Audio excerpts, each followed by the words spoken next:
नमस्कार दोस्तों, स्वागत है आपका हमारे YouTube channel learn it easy पर। इस चैनल पर हम आपको सामान्य ज्ञान से संबंधित महत्वपूर्ण जानकारी देंगे। अगर आप प्रतियोगी परीक्षा की तैयारी करते हैं अथवा अपने सामान्य ज्ञान को बढ़ाना चाहते हैं तो आप एकदम सही जगह पर हैं। इस यात्रा की शुरुआत हम पिछले साल पूछे गए प्रतियोगी परीक्षाओं में प्रश्नों से करने जा रहे हैं और आगे आने वाले वीडियो में हम विस्तार से सभी विषयों को कवर करेंगे। चैनल को सब्सक्राइब करें, बेल आइकन को दबाएं ताकि हमारे आने वाले आगे वीडियो की जानकारी आप तक आसानी से पहुंच सके। चलिए शुरू करते हैं आज का टॉपिक। लायंस कार्ड पालिंग और रासायनिक आवर्त की प्रकृति और जटिल पदार्थों की संरचना की व्याख्या के लिए अनुप्रयोग के क्षेत्र उनके शोध के रसायन विज्ञान का नोबेल पुरस्कार कब दिया गया था? ये 1954 में दिया गया था। निम्नलिखित में किस राज्य संघ राज्य क्षेत्र में 36वें राष्ट्रीय खेलों का आयोजन किया गया था? 36वें राष्ट्रीय खेलों का आयोजन गुजरात के नरेंद्र मोदी स्टेडियम, जो अभी हाल में उनके नाम पे बना है, वहाँ पर किया गया था। Option number 3। अगला क्वेश्चन, न्यायाधीशों के उच्च न्यायालय से दूसरे उच्च न्यायालय में स्थानांतरित करने का अधिकार किसके पास है? किसी भी उच्च न्यायालय से दूसरे उच्च न्यायालय या सर्वोच्च न्यायालय में ट्रांसफ़र करने का अधिकार केवल और केवल भारत के राष्ट्रपति को है। Option number 1। भारत के गणतंत्र दिवस समारोह में लगातार किन 2 वर्षों में कोई मुख्य अतिथि नहीं आया था? तो 2021 और 22 में कोई अतिथि नहीं आ पाया था, जबकि इसके पहले 1952 और 53 में भी एक बार हुआ था कि लगातार 2 सालों में कोई मुख्य अतिथि भारत के गणतंत्र दिवस पे नहीं आया था। और एक और साल है 1966 शायद। तो इस तरह से कुल अभी तक 5 वर्ष ऐसे हुए हैं जब से भारत स्वतंत्र हुआ है, गणतंत्र बनाई जा रही कि मुख्य अतिथि नहीं आए हों। अगला सवाल है, अंतर्राष्ट्रीय बालिका दिवस 2021 कब मनाया गया? तो बालिका दिवस ये 2008 से मनाया जाता रहा है, लेकिन ये पहले 11 जनवरी को मनाया जाता था। 2021 में 11 अक्टूबर को मनाया गया था। ऑप्शन नंबर 3 है। ये इसीलिए क्वेश्चन पूछा गया है क्योंकि इस बार ये थोड़ा सा चेंज हुआ था। अगला है कि हवा, प्रकाश, नमी या भोजन को खराब करने वाली जीवाणुविक क्रिया के संपर्क में आने पर वसा और तेलों के पूर्ण या अपूर्ण ऑक्सीकरण या जल अपघटन की प्रक्रिया क्या है? यहाँ पर क्वेश्चन में लिख दिया है ऑक्सीकरण या जल अपघटन। ऑक्सीकरण या जल अपघटन की प्रक्रिया जो है स्वतः ऑक्सीकरण विधि में होती है, यानी यहाँ पर ऑप्शन नंबर 3 सही होगा। एक तत्व X की परमाणु संख्या क्या होगी जो आवर्त 2 और समूह 17 में उपस्थित है? जैसा कि जाना जाता है कि पीरियोडिक टेबल में कुल 7 आवर्त और 18 समूह यानी कॉलम हैं, और तो 17वें समूह में पूछा है तो 18 तो टोटल है, तो टोटल 18वां वो भी है नोबल गैस यानी अक्रिय गैस, वो जो कि कोई रिएक्शन नहीं करता। तो 17वां मतलब जस्ट उसके पहले तो आएगा 9 नंबर पर, यानी 9। हाँ, तो ये इसका आंसर जो है 4th होगा, ऑप्शन नंबर 4। निम्नलिखित में से किसकी स्थापना 1875 में मुंबई में हुई थी? अलीगढ़ आंदोलन। अलीगढ़ आंदोलन को सर सैयद अहमद खान ने ये स्थापना 1875 में की थी, और उस समय मोहम्मद एंग्लो ओरिएंटल कॉलेज के नाम से इसकी स्थापना की थी। बाद में जो है और यहाँ पर और 2 एक समाज पूछेंगे, ब्रह्म समाज, आर्य समाज और सत्यशोधक समाज। ब्रह्म समाज राजा राम मोहन राय द्वारा, और 1828 में आर्य समाज जो था मुंबई में दयानंद सरस्वती ने स्थापित किया था, और सत्यशोधक समाज तो ज्योतिबा फुले द्वारा स्थापित किया गया था। ये क्वेश्चन इंपॉर्टेंट, इसमें से कोई ना कोई क्वेश्चन बनने की संभावना रहेगी। उत्तर पश्चिम भारत में पठानों ने किसके नेतृत्व में लाल कुर्ती रेड शर्ट के नाम से मशहूर खुदाई खिदमतगार संस्था की स्थापना की? खुदाई खिदमतगार संस्था की स्थापना खान अब्दुल गफ्फार खान ने 1929 में की थी। ऑप्शन नंबर 1 1929 में की थी। यही 1930 और 31 में इसमें जो है लाल कुर्ती पहन के लोग इसके क्या कहते हैं संस्था में आने लगे, इसलिए लाल कुर्ती आंदोलन के नाम से आगे चल के ये फेमस हुआ। तो ऑप्शन नंबर इसका 1 होगा।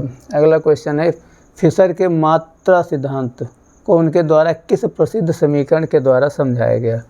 तो फिशर का जो मात्रा सिद्धांत है mv बराबर pt, ये ऑप्शन नंबर 3 इसका सही होगा। यहाँ पर m मुद्रा आपूर्ति से संबंध है और t का लेन देन से।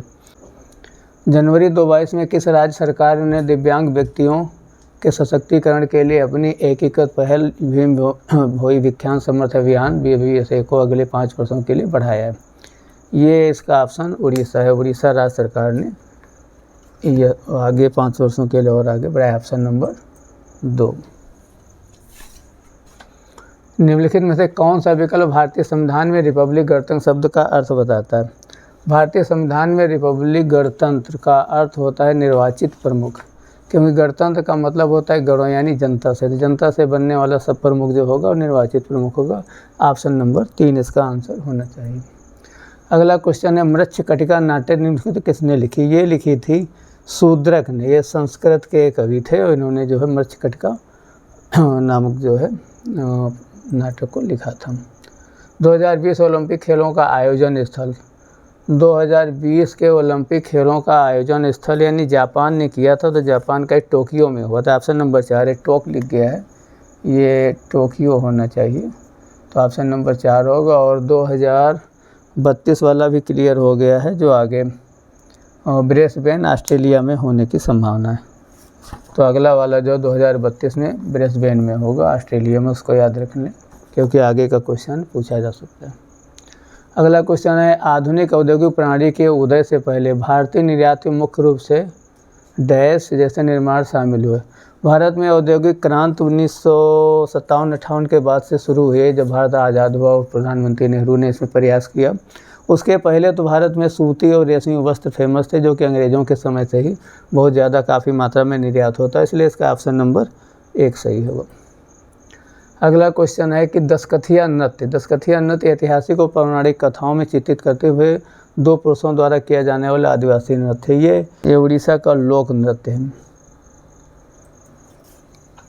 अगला क्वेश्चन, निम्नलिखित में कौन सा लाल शैवाल को रोडोफाइसी या रोडोफाइटा के नाम से जाना जाता है? ऑप्शन नंबर 3 होगा इसका, ये 3rd ऑप्शन इसका सही होगा।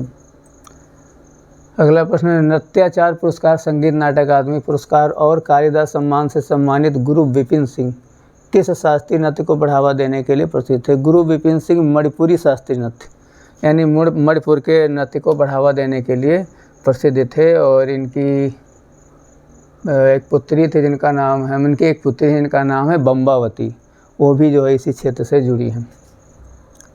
ऑप्शन नंबर 4 इसका सही होगा।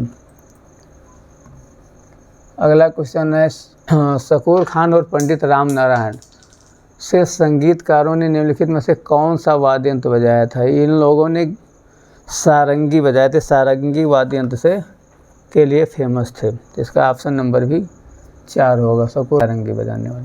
निम्नलिखित में से हिमालय के किस उपखंड में कंचनजंगा पर्वत स्थित है? कंचनजंगा हिमालय के दार्जिलिंग और सिक्किम हिमालय यानी 3रा नंबर ऑप्शन के ऊपर स्थित हिमालय में स्थित है। कंचनजंगा विश्व की भारत के पूरे विश्व की 3री ऊंची चोटी है। दिए गए विकल्पों में से असत्य कथन का चयन कीजिए। कायंती चट्टानों को तो ये जान लीजिए, पहले जो है ताप, नमी और दबाव से बनती हैं और ये जो है अवसादी और आग्नेय चट्टानों का ही रूप होती है, तो पहला ऑप्शन सही है। फिर 3rd आता है अवसादी चट्टानें जल निकायों के भीतर पृथ्वी की सतह पर सामग्री जमा उसके बाद के सीमेंटीकरण से बनती है, ये भी सही है कि अवसादी चट्टानें जो होती हैं परतदार चट्टानें होती हैं, इन्हीं में खनिज पदार्थ पाए जाते हैं, तेल, कोयला और गैस वगैरह, यहाँ तक कि सीमेंट वाले पत्थर भी इसमें पाए जाते हैं, इसलिए 3rd वाला ऑप्शन भी सही है। मैग्मा या लावा के ठंडा होने से जब कोई ज्वालामुखी फटता है तो उसमें मैग्मा और लावा निकलता है, तो मैग्मा और लावा जब ठंडा होता है धीरे धीरे तो उसी से जो है आग्नेय प्रकार की चट्टानें बनती है, इसलिए ऑप्शन नंबर 4 भी सही है। यहाँ पर बैकाल चट्टानों के बारे में जो पूछा गया आपसे घुलित सामग्री से बनती है, हमने नहीं सुना है, कहीं पढ़ा नहीं है, तो बैकाल वैसे बैकाल झील है या बैकाल चट्टानें हमने नहीं पढ़ा, तो शायद इसका ऑप्शन नंबर 2 ही सही नहीं है, तो ये आंसर के रूप में ऑप्शन नंबर 2 होना चाहिए। अगला क्वेश्चन है 1528 में चंदेरी के युद्ध में निम्नलिखित में से किसकी हार हुई? पहले तो ये जानिए 1528 में भारत का शासक कौन था? उसमें भारत का दिल्ली में शासक था बाबर, क्योंकि 1526 में तो पानीपत की प्रथम युद्ध से ही बाबर यहाँ का सल्तनत काल को हरा करके, मतलब इब्राहिम लोदी को हरा करके भारत का मुग़ल शासक बना था, तो उसी ने जो है मालवा के राजा मेदिनी राय पर चढ़ाई की और उनको 1528 में हरा दिया, तो इस समय जो इनका ऑप्शन होगा 3rd मेदिनी राय मालवा के शासक थे, हिंदू राजा थे, इनको हरा करके बाबर ने हथिया लिया था गद्दी। मतलब अपने में मिला लिया था। अगला है IBF 2021 के अनुसार भारतीय औसत उद्योग मात्रा के आधार पर दुनिया में 21 में पूछा है, तो दुनिया में किस स्थान पर है? तो तीसरे स्थान पर है, ऑप्शन नंबर 3 तीसरे स्थान पर। और अगला है के नजीब बनाम भारत संघ का मामला निम्नलिखित में से किस अनुच्छेद के तहत अधिकारों के उल्लंघन से संबंधित है? ये अनुच्छेद 21 से संबंधित है। अनुच्छेद 21 जो होता है व्यक्तिगत स्वतंत्रता का अधिकार होता है, इसमें संबंधित इसके उल्लंघन पर ये वाद विवाद हुआ था, इसलिए ऑप्शन नंबर फर्स्ट इसका सही होगा। अगला क्वेश्चन है निम्नलिखित में से कौन सी भाषा तिब्बती बर्मी भाषा परिवार से संबंधित नहीं है? तो यहाँ पर असमिया, उड़िया, त्रिपुरा तीनों तो ये अपने अपने राज्य से हैं, इनका तिब्बती और बर्मी से नहीं है। और एक जो भाषा है तुलु भी जो है ये तमिल कर्नाटक की भाषा है। तो जहाँ तक है तिब्बती बर्मी में ऑप्शन का कुछ डाउट लग रहा है, फिलहाल इसको खोज लिया जाएगा। तो ये होता है आज का मेरा दूसरा सेट। कैसा लगा हम कोशिश करेंगे इसको और डिटेल से बताएं, और पसंद आए तो आप लाइक करें, सब्सक्राइब करें। Thank you. जय हिंद।